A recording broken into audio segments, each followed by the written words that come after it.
Ainda é tempo. Antes que embruteça, antes ainda de macerar a palavra, ruminar a pedra para construir o caminho. Eu sou Lelê, Larissa Lacerda, e a gente está começando mais um Diálogos Independentes. Hoje, entendendo como é que a gente rumina pedra para criar caminho com Luiz Queiroz. Muito obrigada por ter topado, é um prazer ter você aqui. Seja muito bem-vinda. Eu que agradeço, obrigada pela oportunidade e pela troca. Me diga uma coisa, então, o que seria esse negócio de ruminar pedra? Estou fazendo certo porque eu sempre troco na hora que eu vou pensar. Ruminar pedra para construir caminho, assim. Você está com um monte de publicação maravilhosa, a gente vai falar mais tarde um pouquinho delas. 2 só esse ano. E eu queria que você falasse um pouquinho sobre esse percurso seu, assim, do silêncio para a palavra. Você fala um pouquinho de silêncio ali nos girassóis. Como é que se dá esse seu percurso para a escrita, com a escrita, através da escrita? Fala um pouquinho disso pra gente. Então, a escrita surgiu para mim muito cedo, né? Na verdade, era muito como uma intenção de adornar de alguma forma as coisas que eu via, né, fora, e também de ressignificar e transformar tudo aquilo que me atravessava em alguma medida e que eu não tinha ainda a dimensão, né, do quanto aquilo me atravessava. Eu só sentia, e eu sempre fui uma criança que sentia muito, né?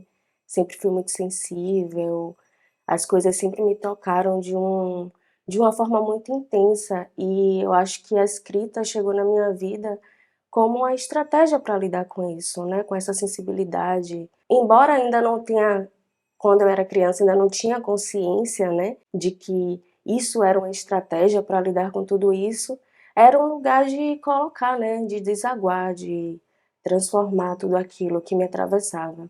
E aí, à medida que o tempo foi passando, eu fui maturando muito esse lugar da escrita, né?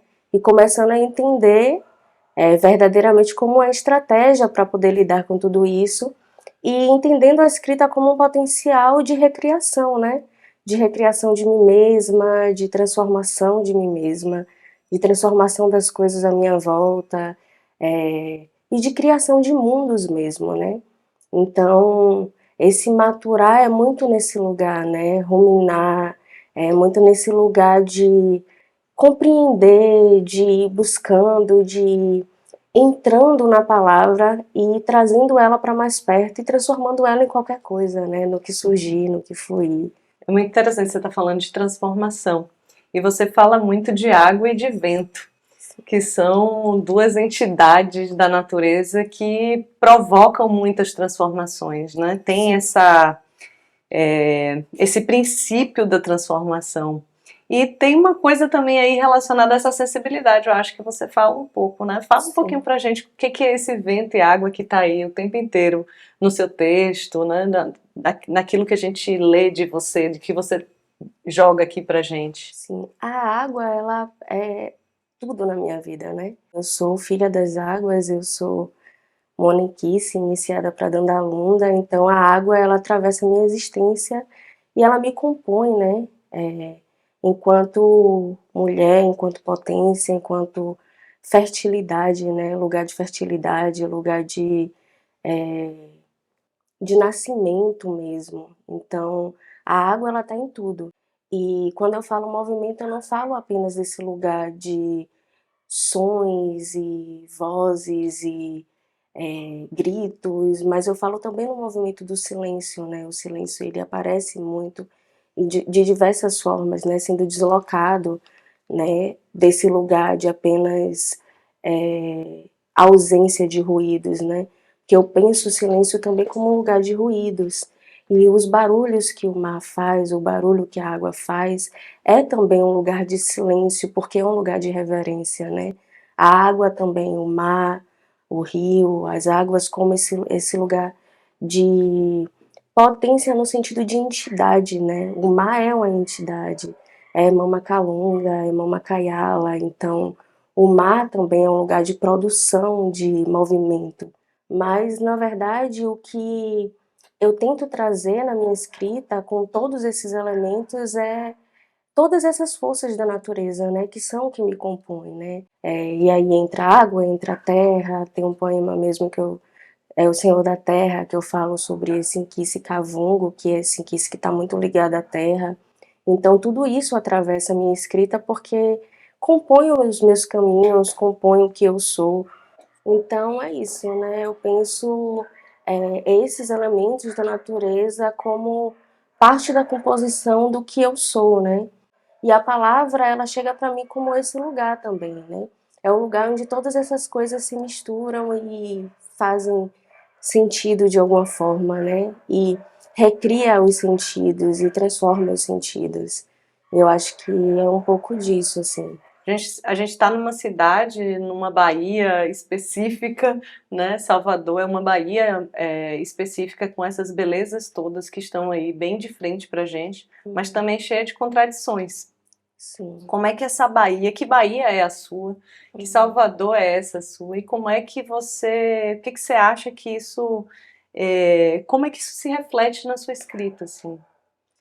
Eu acho que os trânsitos da cidade, né, são lugares muito potentes, assim, de percepção de vida, de percepção das coisas, de percepção de movimentos. E eu nasci em Salvador, uma cidade que tem muita água, tem muitas praias, e quando eu era pequena eu tinha muito costume de todo final de semana eu ia para a praia com meu pai.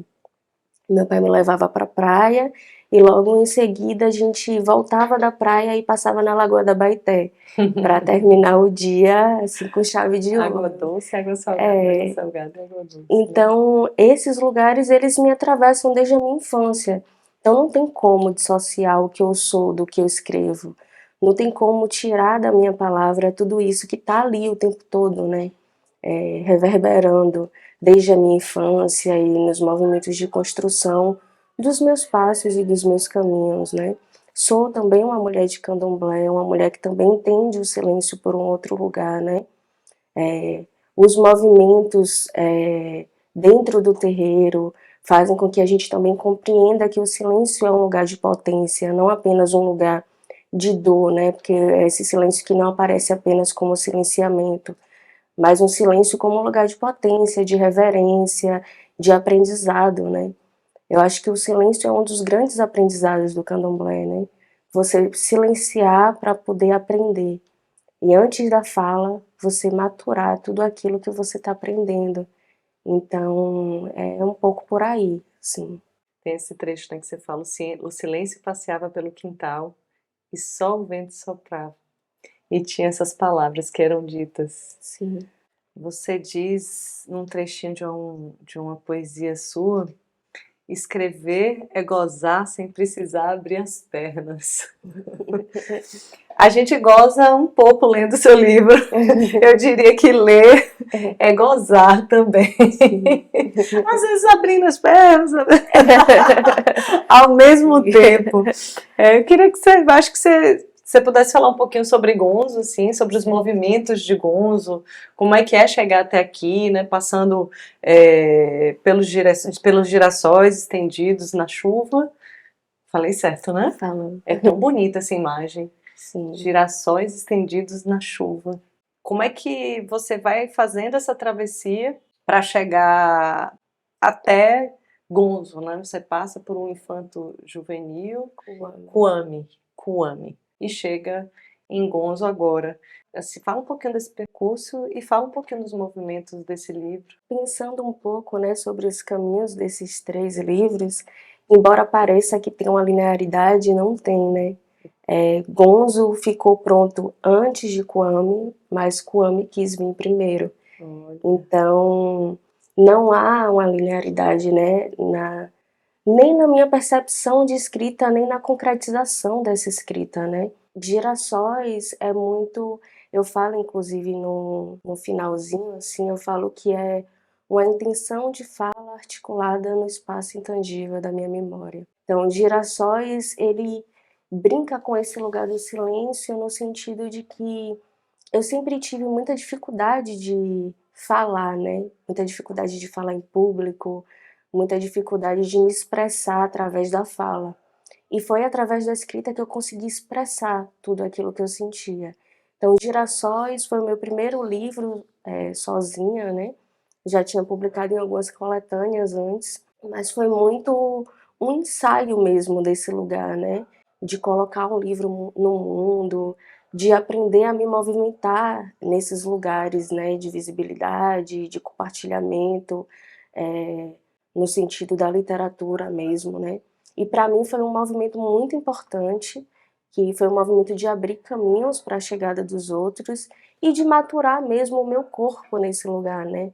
De aprender a sentir esse lugar não como um lugar de dor e de exposição extrema, né? Mas como um lugar de troca mesmo, de compartilhamento, de escuta e de entrega. Então, Girassóis ele chega como um, um abridor de caminhos mesmo, né? E aí isso faz com que eu consiga perceber a escrita de um outro lugar, consiga me sentir de um outro lugar e ir construindo caminhos para a chegada dos outros, né? Gonzo foi pensado muito de uma forma muito cuidadosa, já depois dessa experiência de ter publicado um primeiro livro e desse primeiro livro ter feito caminhos muito bonitos e inesperados, né? Foi um livro que alcançou muita gente, eu não esperava que a recepção fosse tão calorosa assim. Eu acho que também já havia uma expectativa, né, da chegada desse livro, uma certa cobrança também das pessoas que já tinham contato com a minha escrita. E para mim foi um pouco difícil colocar um livro no mundo, mas foi importante, né? Foi importante para que eu compreendesse esse lugar de uma outra forma, né?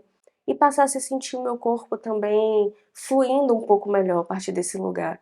E Gonzo ele chega com a maturidade um pouco maior, né? Foi um livro construído e pensado de uma forma muito solitária, mas não tão solitária, né? Porque eu acho que o processo de escrita ele tem a sua solidão, mas ele nunca é só.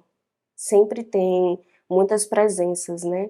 E como diria Ricardo Aleixo, se não é a presença que está ali dentro do Ori, é alguma presença que passa pela, pelo mutuê, passa por esse lugar do corpo, da intuição e também as nossas trocas no cotidiano, né? Então o Gonzo ele foi pensado de uma forma muito mais consciente, muito mais madura, é, foi pensado como um projeto mesmo, né, de livro, é, as divisões das partes, né, que compõem o livro, as dobras, né, que eu chamo de dobras, foi tudo pensado de uma forma muito consciente e muito intencional, né? O que é que eu quero transmitir com isso? Então, Gonzo é um livro que fala sobre afeto, sobre o amor negro, né? E sobre como esse amor ele é muito próprio de suas densidades, de suas textualidades e texturas, mas ao mesmo tempo ele tem uma possibilidade de dobra, né? Ele se dobra a diversos outros caminhos, diversas outras sensações. Então, Gonzo é dobradiça, né? E é uma dobradiça que não é qualquer dobradiça, é uma dobradiça de metal. Então, embora ela tenha essa possibilidade da dobra, ela não perde as suas densidades, não perde a sua forma. Então, Gonzo é muito pensado por esse lugar, assim, né? Da dobra, da possibilidade, é o afeto enquanto potência e enquanto possibilidade de realização. Não o afeto enquanto ausência, né, que é o que a gente está acostumado também, né? O amor negro sempre ser colocado nesse lugar de busca de ausência, de violência, de dor, e não negando, né, que existem também esses lugares. Mas não é só isso, né? O nosso afeto, a nossa afetividade não começa com o processo de escravização dos nossos corpos e nem se estagna nele. Então, o nosso afeto ele atravessa muitos outros lugares, lugares de realizações, lugares de alegrias, lugares de gozo. Então, Gonzo ele veio muito para pensar esse afeto como esse lugar de possibilidade. E é um afeto que não é apenas direcionado ao outro, é um afeto que é tão potente quanto quando dado ao outro, quanto quando dado a gente mesma, né? E aí vem Audre Lorde com esse lugar do erótico enquanto potência criativa, né?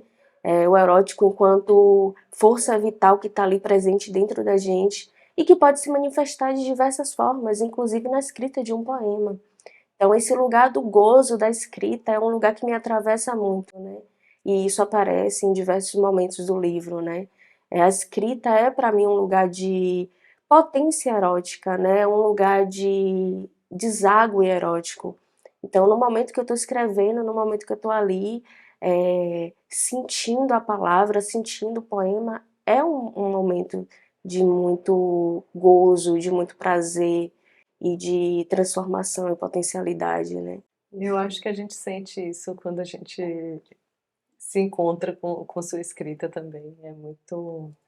Que bom, né? Que você desagou aí nesse gonzo que agora é seu. É uma dobradiça sua.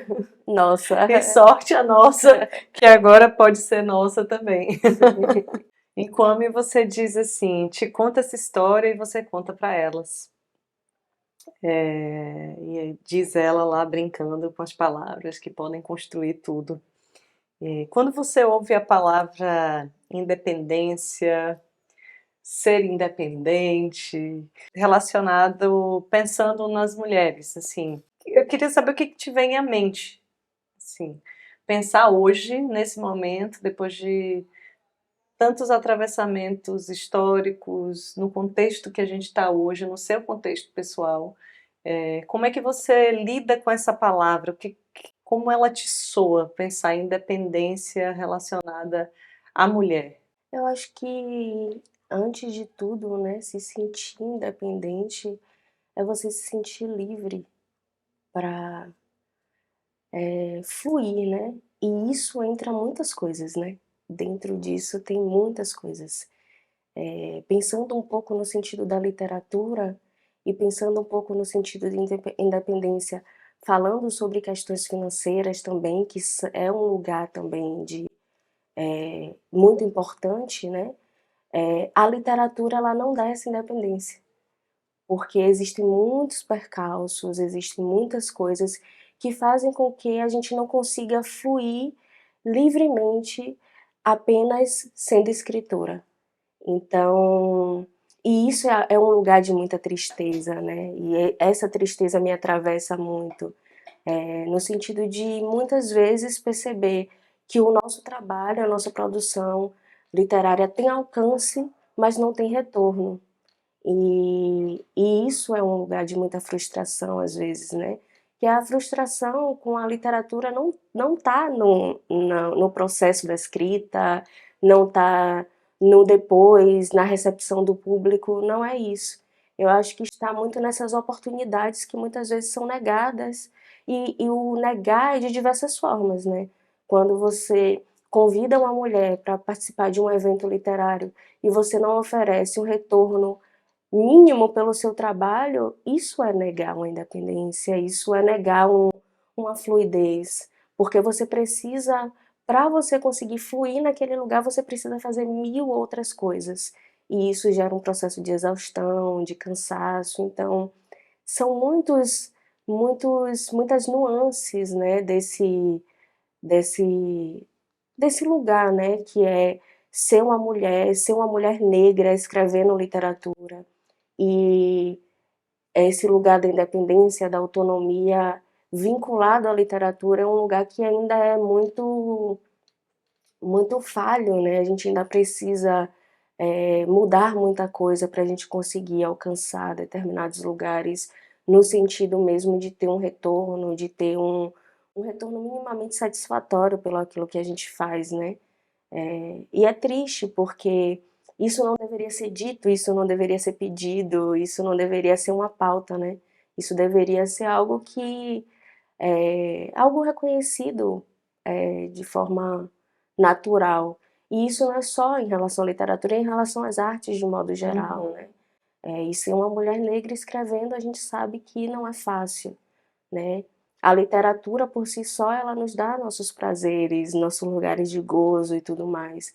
Mas os caminhos que ela faz, que o nosso trabalho faz na sociedade, do lado de fora, são caminhos muito ainda difíceis e dolorosos em muitos aspectos. É muito importante isso que você traz, né? Aí fica a dica, viu, pessoal? Escrever dá trabalho, a arte dá trabalho, a pessoa está ali ruminando pedra para poder construir caminho, Sim, né? A gente sim. precisa entender esses contextos, né? Se são contextos de troca, de valorização, inclusive, daquilo que a gente está pensando, por que não Sim, valorizar de fato? Porque a pessoa não come vento, apesar sim. de ser do vento. Então, eu Sim, acho que a gente precisa entender mesmo esses movimentos de parar também de romantizar, né? A gente sim, romantiza muito a arte, a gente romantiza muito nosso trabalho, trabalho de alguém que é escritora, de alguém que está fazendo, está pintando, está atuando, está cantando.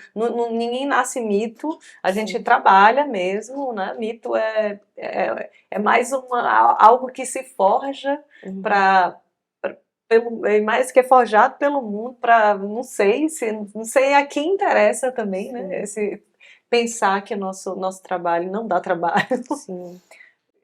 Mas a gente precisa entender um pouco isso, assim, fica a dica, pessoal, para saber que é trabalho, sua palavra é trabalho. Exatamente. E as artes, elas são muito colocadas nesse lugar de dom, né? É É, dom, é um é um talento. talento, mas a gente sabe que não é só isso, né? Que é habilidade, é técnica, é estudo, é pesquisa. Por exemplo, o processo de construção de Gonzo foi um processo demorado, porque eu pesquisei, eu estudei. A escrita de um poema nunca é simplesmente você chegar na frente de um computador, pegar um caderno e sentar e escrever. Acordei. Acordei e tem um poema aqui pronto já. É trabalho, é elaboração, é labor mesmo, no sentido da construção do poema, de sentir o poema, de usar técnicas e estudos para que aquilo se transforme numa coisa desejosa e elaborada, né? Não é simplesmente você chegar e escrever. Às vezes um poema leva muito tempo para ficar pronto, porque é o tempo de maturação dele, é o tempo de entrega dele pra gente, né? Também tem isso. Então, não é simplesmente você chegar e sentar e 5 minutos escrever um poema. É tempo, é investimento de corpo, de energia. Então, tudo isso precisa ser levado em consideração, né? E aí você diz aqui, na página 42, depois do dito, a palavra é feitiço, disposta à cura ou à maldição. Exatamente. Entre gozo, maldição, depois desse recado que a gente deixou aqui, queria saber o que você acha que a palavra, já que é com ela que você trabalha, o que ela pode construir e o que ela pode destruir no mundo. Qualquer coisa, palavra é feitiço. Quando a gente pensa a palavra, especialmente a gente que tem uma vivência de candomblé, né? A palavra ela é usada para evocar energias. A palavra é usada para tudo. Tudo é palavra. Então, a palavra ela pode qualquer coisa. Ela pode destruir, assim como ela pode reconstruir, reelaborar. Então, palavra é feitiço, né? Palavra é mistério, palavra é segredo. Palavra é palavra. E só isso já é muita coisa. E foi muita coisa nessa conversa, já foi muita coisa. Eu quero, assim, profundamente te agradecer por essa troca, por esses conhecimentos, por essas palavras todas, por esse pequeno caminho que a gente construiu aqui hoje. Agradecer a vocês também. Tem aquela hora que eu tenho que pedir para deixar um like, curte, compartilha. Acho que vai ter gente sim interessada em conhecer melhor a Luíse. Muito obrigada. A palavra faz e desfaz qualquer coisa. Muito, muito obrigada. Eu que agradeço pela oportunidade da troca, pela oportunidade da fala e por esses movimentos que a gente constrói, né? Junto com as outras, umas com as outras. E é isso, eu acho que o caminho é esse, né? Dar as mãos e seguir. construindo caminhos, construindo possibilidades, construindo futuros. Obrigada. Obrigada. Posso te dar um abraço? Claro. Que prazer, viu? Obrigada pela conversa. Que delícia! Fundamento. Há alguma coisa de desejo nessa angústia e nos hiatos que insistem enquanto busco a palavra exata para dar corpo, tom e voz a esta canção. Há alguma coisa que roça na língua, incita, assanha, antes, bem antes de chegar em minhas mãos. Há, amor, um gozo particular na casa vazia e nesse silêncio que me excita a criação.